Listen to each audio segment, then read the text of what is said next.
నమస్తే. Welcome to healthy conversations with ఐట్రీ media. నేను మీ ఝాన్సీ. సో, ఈరోజు మనతో డాక్టర్ దీప్తి గారు ఉన్నారు. Consultant plastic surgeon. సో, టీనేజర్స్‌లో మనం అబ్జర్వ్ చేసినట్టయితే యంగ్ లుక్‌తో పాటుగా మంచిగా కనిపించాలి. లైక్ లిప్స్ ఏదైనా అటు ఇటుగా ఉన్నా గానీ ఫిల్లర్స్, బొటాక్స్, ట్రీట్మెంట్స్.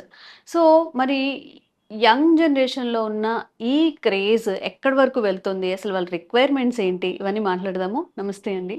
నమస్తే సో, అండి. అందరికీ కాన్షియస్‌నెస్ పెరిగిపోయిందనమాట. ఇప్పుడెవరైనా హీరోయిన్ ఒక ట్రెండ్ ఫాలో అయితే, నా లిప్స్ కూడా అలా ఉండాలి. అవును. తన ఐబ్రోస్ షేపింగ్ బావుంది. నేను కూడా అలా షేప్ చేయించుకోవాలి. తన నోస్ కట్ బావుంది. నేను కూడా యెస్. అలా ఉంటే యెస్. బావుంటుంది. నా యెస్. చీక్స్ ఇలా ఉండాలి. బోలెడన్ని రిక్వైర్మెంట్స్.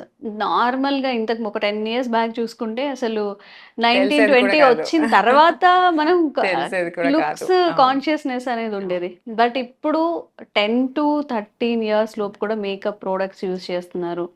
ఆ కాన్షియస్‌నెస్ అనేది పెరిగిపోయింది. అసలు అవును. వాళ్ళ డిమాండ్స్ ఏంటి? మీరు లైక్ టీనేజర్స్‌ని ఎలాంటి రిక్వైర్మెంట్స్‌తో మీరు ఫేస్ చేస్తున్నారు? ఆహ్, ఎక్కువగా టీనేజర్స్ ఇప్పుడు ఇన్‌ఫ్లూయెన్స్ అంతా సోషల్ మీడియా యాహ్! అవుతుంది. అండ్ పాపం వాళ్ళకి జాలి పడాలి ఏంటంటే, వాళ్ళకి ఓపెన్‌గా బుల్లీయింగ్ అవుతుంది స్కూల్స్‌లో. ఇప్పుడేమన్నా హ్మ్. ఇలాంటి చిన్న చిన్న ప్రాబ్లమ్స్ ఉన్నాయనుకోండి, వైడ్ నోస్ ఉందో హ్మ్. ఆర్ హ్మ్. లిప్ కొంచెం ఆడ్‌గా ఉందో, అది పాయింట్ ఔట్ చేసి వేరే వాళ్ళు పాపం వాళ్ళని బుల్లీ చేసే పరిస్థితులున్నాయి. హ్మ్. సో, అది తట్టుకోవడం కూడా వాళ్ళకంత ఈజీ కాదు చెప్పాలంటే. నేను చాలా మంది పిల్లల్ని అదే చూసాను క్లాస్‌లో అందరూ ఏడిపిస్తున్నారు. ఇలాంటి హ్మ్. కంప్లెయింట్స్. అవును. సో, పేరెంట్స్ కూడా ఎందుకు why should the kid bear అన్న పరిస్థితుల్లోనే ఉన్నారు. హ్మ్. హ్మ్. సో, నేనొకటి ఏం చెప్తానంటే ఫస్ట్ వీళ్ళకి క్లాస్ మొత్తం ఇది ఒక్క పేరెంటో, ఒక్కళ్ళో చేసేది కాదు. హ్మ్. స్కూల్‌లో ఎవరైనా మంచిగా బికాజ్ అది కలెక్టివ్ స్టూడెంట్స్ అంతా గ్రూప్‌గా ఉంటారు కాబట్టి, హ్మ్. హ్మ్. కొంచెం హ్మ్. మోటివేషనల్ టాక్స్ అనేది మన పాత జనరేషన్ కన్నా ఈ జనరేషన్‌కి చాలా ఎక్కువ అండ్ ఫ్రీక్వెంట్‌గా చేయాలి. ఓకే. ఫిజికల్ అపియరెన్సెస్ అనేవి అంత మ్యాండేటరీ కాదు. మనం కరెక్షన్స్ ఫ్యూచర్‌లో కూడా చేసుకోవచ్చు. వీటిని అంత కాన్సంట్రేట్ చేయకండి అనే మోటివేషనల్ టాక్స్ అనేది టీచర్స్ తరపున, స్కూల్ వాళ్ళ తరపున రెస్పాన్సిబిలిటీ చాలా ఎక్కువగా ఉంది. ఎందుకంటే ఇది ఇళ్లల్లో చెప్తే అయ్యే విషయం కాదు. హ్మ్. హ్మ్. ఫస్ట్ థింగ్ అది. హ్మ్. సెకండ్ థింగ్ పేరెంట్స్ ఏంటంటే, ఈ పిల్లలు వచ్చి నాకిలా ఉంది అని చెప్పంగానే రియాక్ట్ అయిపోయి అయ్యోయ్యో! హ్మ్. అని చెప్పేసి వాళ్ళు వాళ్ళతో సింపథైజ్ చేసేసి హ్మ్. దాన్ని ఎంకరేజ్ చేయకుండా, లేదమ్మా దిస్ ఇస్ నార్మల్. ఈ ఈ ఈ ఏడిపించడం అనేది ఏదైతే ఉందో పెద్దగైనాక కూడా ఉంటుంది. ఎక్కడికెళ్ళినా కూడా ఉంటుంది. హ్మ్. అనేది కొంచెం కౌన్సిల్ చేసుకొని వాళ్ళని కొంచెం స్టెబిలైజ్ చేస్తే గనక మేబీ వాళ్ళు కానీ వాళ్ళని వింటూ ఉండండి వాళ్ళ బాధ. ఏంటి పిచ్చా అన్నామంటే ఇంక వాళ్ళు మళ్ళీ చెప్పుకోలేరు. చెప్పలేరు. లోపల యెస్. లోపల హ్మ్. బాధపడిపోతారు. హ్మ్. సో, హ్మ్. అలా కాకుండా వాళ్ళని హ్మ్. కౌన్సిల్ చేసుకుంటూ రావాలి కంటిన్యూయస్‌గా. హ్మ్. హ్మ్. ఎందుకు టీనేజ్‌లో మనం ఇవన్నీ ఫస్ట్ ఆఫ్ ఆల్ చెయ్యము అనేదేంటంటే, ఒకటి వాళ్ళ ఫిజికల్ గ్రోత్ కంప్లీట్ అవ్వదప్పటికి. హ్మ్. హ్మ్. ఇంకా బాడీలో చేంజెస్ అవుతూ ఉంటాయి. షేప్స్ మారుతూ ఉంటాయి. నోస్ కానీ, లిప్స్ కానీ ఇంకా చేంజెస్ అవుతాయి. హ్మ్. సో, వాళ్ళకి ఆ టైమ్ ఇవ్వాలి మనం. బిఫోర్ మనం ఇంటర్వ్యూన్ అయ్యే ముందు. ప్లాస్టిక్ సర్జరీ అంటే ఒకసారి ఏదైనా చేసేయంగానే it's proper change in the face కదా! హ్మ్. సో, మనం ఆ తర్వాత గ్రోత్ వచ్చిందనుకోండి వాళ్ళకి, సైజ్ పెరిగిందనుకోండి, అది ఈ అలా సర్జరీ ఆడ్‌గా వేస్ట్ అయిపోతుంది. కనిపించుండొచ్చు. ఓకే. సో, ఎందుకని మేము వీలైనంత మటికి అండర్ 18 ఆర్ అండర్ 19 ఈ చిన్న చిన్న కరెక్షన్స్ ఏంటంటే చూడటానికి కనిపించే కరెక్షన్స్ చెయ్యము. టచ్ హ్మ్. చేయము. హ్మ్. I should say cosmetic corrections. హ్మ్. కొన్ని కరెక్షన్స్ చేస్తాం. హ్మ్. ఎలాంటివి? ఇప్పుడు నోస్‌లో బ్రీతింగ్ ఇష్యూ ఉంది. ఓకే. దాని మూలాన వాళ్ళకి ఇబ్బందవుతుంది. నోస్ కూడా బాలేదు. హ్మ్. అలాంటప్పుడు కొన్ని టైమ్‌లీ టాకిల్ చేయాలి. ఎందుకంటే వాళ్ళు అలాగా లాంగ్ టర్మ్ ఉండలేరు. హ్మ్. ఆర్ ఇంకా ఏదన్నా సమ్ ఫంక్షనల్ డెఫిసిట్ ఉంది. ఇయర్ ఉంది. అసలు వాళ్ళకి కొంతమందికి హాఫ్ ఇయర్ ఫార్మే కాదు చిన్నప్పుడు. అలాంటప్పుడు ఇయర్ రింగ్ లేకపోతే ఇంకా ఎక్కువ రోజులు వాళ్ళకి అలా వదిలేస్తూ ఉంటే వాళ్ళకి ఫేస్ షేప్ కూడా మారిపోతూ ఉంటుంది. హ్మ్. సో, ఇట్లాంటివి టైమ్‌లీ మేము ఇంటర్‌వీన్ అవుతాం. ఓకే. ఫంక్షనల్ డెఫిసిట్ ఉండాలన్నమాట హ్మ్. అట్లాంటివి. హ్మ్. కానీ అది డాక్టర్స్ కాల్ ఉంటుంది. మదర్స్, ఫాదర్స్ వీలైనంత వరకు పిల్లల్ని ఎంకరేజ్ చేయకపోతేనే మంచిది. అండ్ పిల్లలు గూడా వీటి మూలాన డిస్టర్బ్ కావద్దని నేను సజెస్ట్ చేస్తాను. హ్మ్. ఈ ఏడిపించటం అనేది మీరు ఏ సర్జరీ చేయించుకున్నాక కూడా ఏడిపించే వాళ్ళు ఏడిపిస్తూ యెస్. యెస్. ఉంటారు. యెస్. కానీ ఇదైతే చాలా ఉంది. చాలా అలార్మింగ్‌లీ స్కేరీ లెవెల్‌లోనే ఉంది. ఇన్ హై స్కూల్ లెవెల్ హ్మ్. కరెంట్‌లీ. అందరూ పళ్ళ గురించి, ముక్కు గురించి, బాడీ గురించి, లావున్నావు, సన్నగున్నావు, బాడీలో ఆల్రెడీ నేను చాలా సర్ప్రైజ్ అయ్యేదేంటంటే 15, 16 ఇయర్స్‌కే గర్ల్స్‌కి బ్రెస్ట్ గ్రోత్ లేదు అని ఏడ్పించే వాళ్ళు ఎక్కువ మందున్నారు. హ్మ్. 15, 16 ఇయర్స్‌కి అసలు కంప్లీటే కాదు అవును. కదా! మనకి హ్మ్. ఇంకా 20, 21 అవుతూనే యెస్. ఉంటుంది. సో, ఆ టైంలో ఇంటర్‌వ్యూన్ అయిపోయి అప్పుడే ఏమన్నా చేసేసామనుకోండి, హ్మ్. ఫ్యూచర్‌లో వాళ్ళకి అన్నెసెసరీ ఇష్యూస్ ఎదుర్కోవాల్సి ఉంటుందన్నమాట. ఓకే. So, okay. వీలైనంత మటికి ఈథర్ సైడ్ రెస్పాన్సిబుల్‌గా ఉంటే గనక హ్మ్. ఈ ప్రాబ్లమ్‌ని కొంచెం సటిల్‌గా టాకిల్ చేయొచ్చు. Yes. Yes. Apart from this ఇది కాకుండా ఇప్పుడు ఎవరైనా మూవీ ఫీల్డ్‌లో ఉన్నవాళ్ళు, యెస్. లేకపోతే ఇన్‌ఫ్లుయెన్సర్స్ మనం అవును. మాట్లాడుకుంటున్న అవును. వాళ్ళు కానీ, హ్మ్. ఈ బొటాక్స్ గానీ, ఫిల్లర్స్ గానీ ఇయి అసలు చాలా ట్రెండ్ అవుతుంది. అవును. అవును. ఒక్కసారి చూసిన లుక్ ఇంకొకరి దగ్గర అప్పుడు ఉండట్లే. ఏదో సంథింగ్ చేంజ్ జరిగిందే అవును. అన్నట్టు అనిపిస్తూ అవును. ఉంటుంది. అవును. లిప్స్‌లో గానీ, చీక్స్ కూడా చాలా ఎక్కువగా కనిపించడం కనిపియడం. ఇలాగా. అవును. సో, ఏంటండి సైకలాజికల్ ఫ్యాక్ట్స్ ఏం ఇన్వాల్వ్ అయ్యి ఉంటున్నాయి ఇందులో? మీరనే మీడియా వాళ్ళకేంటంటే, ఇప్పుడు హ్మ్. మీడియాలో ఏంటంటే, ఫేషియల్ ఫీచర్స్ అనేటివి చాలా ఇంపార్టెంట్ హ్మ్. ఫేస్‌లో. హ్మ్. సో, వీళ్ళు ఇదివరకు ఏం చేసేవాళ్ళు, ఇవన్నీ మనకు యాక్సెస్ లేనప్పుడు మేకప్‌తో ఫేషియల్ ఫీచర్స్‌ని హైలైట్ చేసేవాళ్ళు, కొంత మటికి లైటింగ్ వాడేవాళ్ళు, హ్మ్. అయిపోయేది. హ్మ్. హ్మ్. ఇప్పుడేంటంటే, వీళ్ళు స్క్రీన్ ముందు ఎలా కనిపిస్తున్నారో, అలాగే బయట కనిపించాలనుకుంటున్నారు. యెస్. అలాంటప్పుడు ఫేషియల్ ఫీచర్స్ ఆటోమేటిక్‌గా షార్పెన్ అవ్వాలి, బ్రైట్ అవ్వాలన్న కోరిక వచ్చేస్తుంది. హ్మ్. సో, హ్మ్. ఈ బోటాక్స్, ఈ ఫిల్లర్స్ అనేటేంటంటే, ఆ ఫేషియల్ ఫీచర్స్‌ని ఎన్హాన్స్ చేస్తాయి కొంచెం. ఓకే. ఓకే. ఇప్పుడు మనం చీక్‌లో ఫిల్లర్ ఏసుకున్నామనుకోండి, హ్మ్. మంచిగా లైట్ ఒస్తుంది, షైన్ పడుతుంది చీక్ మీద.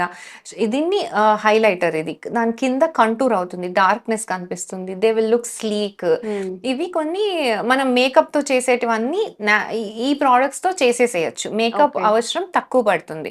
వాళ్ళు ఫిజికల్‌గా బయటికెళ్తే కూడా ఆల్‌మోస్ట్ మేకప్ ఏసుకున్న లుక్కే ఉంటుంది. హ్మ్. సో, హ్మ్. ఈ they want to look close to natural. హ్మ్. హ్మ్. సో, అందుకు ఈ ట్రెండ్ బాగా పెరిగిపోయింది. యాక్చువల్‌గా ఐడియల్ పరిస్థితుల్లో మీడియాలో ఎక్కువ లేరు అని అనుకుంటే గనక, ఈ ఏజ్‌లో అంటే 25 అట్‌లీస్ట్ ఎర్లీ 30స్ వరకైతే మనం ఫిల్లర్, బోటాక్స్ మీద డిపెండ్ అవ్వకపోతేనే మంచిది. ఓకే. వన్స్ యూ రీచ్ 30స్ ఇంకప్పుడు మనకి ఎర్లీ సైన్స్ ఆఫ్ ఏజింగ్ కనిపిస్తాయి. హ్మ్. హ్మ్. నేచురల్‌గా మనకి రింకిల్స్ రావడము, హ్మ్. ఆర్ ఫేస్‌లో ఫ్యాట్ కరగడము అది జరిగి, మన నార్మల్ ఫేసే కొంచెం డిప్లీట్ అవుతా వస్తుంది. ఓకే. అప్పుడు మనం వాటిని ఎన్హాన్స్ చేసుకోవడానికి బోటాక్స్, ఫిల్లర్స్ మనం వాడుకున్నా పర్వాలేదు. హ్మ్. కానీ నార్మల్‌గా గాడ్ ఇచ్చిన మంచి ఫేస్‌ని 20స్‌లో ఉన్నప్పుడే దాన్ని మనం ఆర్టిఫిషియల్ చేయడానికి ఈ ఫిల్లర్స్, బోటాక్స్‌కి వెళ్ళకపోతేనే మనము వీలైనంత మటికి ఒక నేచురల్ బ్యూటీ ఏదైతే ఉంటుందో దాన్ని ప్రిజర్వ్ చేసుకోగలుగుతాం. హ్మ్. అండ్ టీనేజ్‌లో అయితే ఇన్ మై సజెషన్ అసలు వీటి జోలికి వెళ్ళొద్దు. వెళ్ళొద్దు. హ్మ్. ఎంకరేజ్ కూడా చేయొద్దు. ఓకే. ఓకే. సో, ఇప్పుడు మనం మాట్లాడుకుంటున్నట్లుగా not only celebrities, not only in media field అందరికీ గూడా అవును. కాన్షియస్‌నెస్ అనేది అవును. పెరిగింది. అవును. ఇప్పుడు నిజంగా మేకప్ చేసుకున్నప్పుడు ఎలా కనిపించాలో, మేకప్ లేనప్పుడు గూడా అలాగే అలాగే కనిపించాలి అని కనిపించాలనుకోండి. హ్మ్. లైక్ పర్మనెంట్ ఐబ్రో కానీ, హ్మ్. లిప్ కలరింగ్ కానీ, హ్మ్. లేకపోతే అలాంటి లాంగ్ టర్మ్ ఉండేలాగా ట్రీట్మెంట్స్ జరుగుతూ ఉన్నాయి. అవును. అవును. అవి సజెస్టబులేనా? చిన్నవాళ్ళైనా, టీనేజర్స్ అయినా, పెద్దవాళ్ళకైనా గాని? ఈ పర్మనెంట్ మేకప్ అనేది చేయాలంటే ఏం చేయాలంటే, మీరు ఐబ్రోనే తీసుకోండి. హ్మ్. ఇప్పుడు ఆ డై అనేది ఆ పిగ్మెంట్‌ని బాడీ లోపల లేయర్స్‌కి పంపించాలి కదా! స్కిన్ హ్మ్. లేయర్స్‌కి పంపించాలి. లేకపోతే కనిపించదు కదా!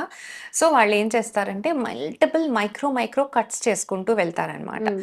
వెళ్ళి ఆ కట్స్ లోపలికి డైని ఇంజెక్ట్ చేస్తారు. సో, ఆ ఓకే. డై ఎళ్లి స్కిన్ కింద లేయర్స్‌లో ఉంటుందనమాట. Just like tattooing. In hmm. Another form of tattooing. Hmm. Hmm. వాడే డైస్ వేరనమాట. హ్మ్. సో, ఇదేంటంటే ఎలాంటి వాళ్ళకి యూజ్‌ఫుల్ అంటే, ఇప్పుడు కొంతమంది for any reason, for medical రీజనో లేదా వాళ్ళకేమన్నా ట్రీట్మెంట్స్ అయ్యో అస్సలు ఐబ్రోస్ ఉండవు. హ్మ్. ఆర్ ఏదన్నా ఇంజ్యూరీ అయింది. ఒక ప్యాచ్ ఆఫ్ హెయిర్ లేదు. హ్మ్. ఇలాంటి వాళ్ళకి దాన్ని మిమిక్ చేయడానికి మంచి పద్ధతే. నేను కాదనను. ఓకే. కానీ ఆల్రెడీ మీకు మంచి 80% మంచి గ్రోత్ ఆఫ్ ఐబ్రోస్ ఉంది. రోజు ఐబ్రో పెన్సిల్ పెట్టుకోవడానికి బద్ధకమేసి గనక మీరు ఐబ్రోస్ చేయించుకుంటే గనక, ఈ మల్టిపుల్ కట్స్ మూలాన ఏ ఇంజ్యూరీ అయితే కాజ్ అవుతుందో, అది ఫ్యూచర్‌లో ఎర్లీగా మీకు హెయిర్ ఫాల్ అయ్యి అక్కడ హ్మ్. ఐబ్రోస్‌లో ఎర్లీగా హెయిర్ ఫాల్ అయిపోతుంది. హుహు. సో, ఉన్న హెయిర్ పోయే ఛాన్సెస్ ఎక్కువ.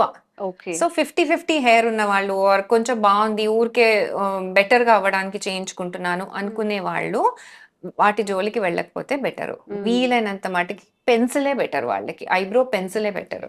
Even lipstick same thing. అక్కడున్న స్కిన్‌కి డ్యామేజ్ అయ్యే ఛాన్సెస్ ఎక్కువ. ఓకే. ఇవేంటంటే కొన్ని పర్టిక్యులర్ ఇండికేషన్స్‌లో ఎక్కడ వాడాలో ఇంక అక్కడ వేరే మెథడ్ ఏం లేదు. This is the last resort అనుకున్నప్పుడు వాడితే బెటర్ హ్మ్. హ్మ్. అట్లా. Okay. Okay.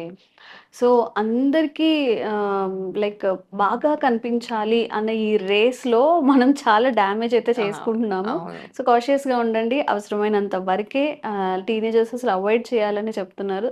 Some special cases తప్ప. అండ్ ఇలాంటి అవేర్‌నెస్ వీడియోస్ దీప్తి మేడంతో చేస్తూనే ఉంటాము. Thank you so much ma'am. Thank you.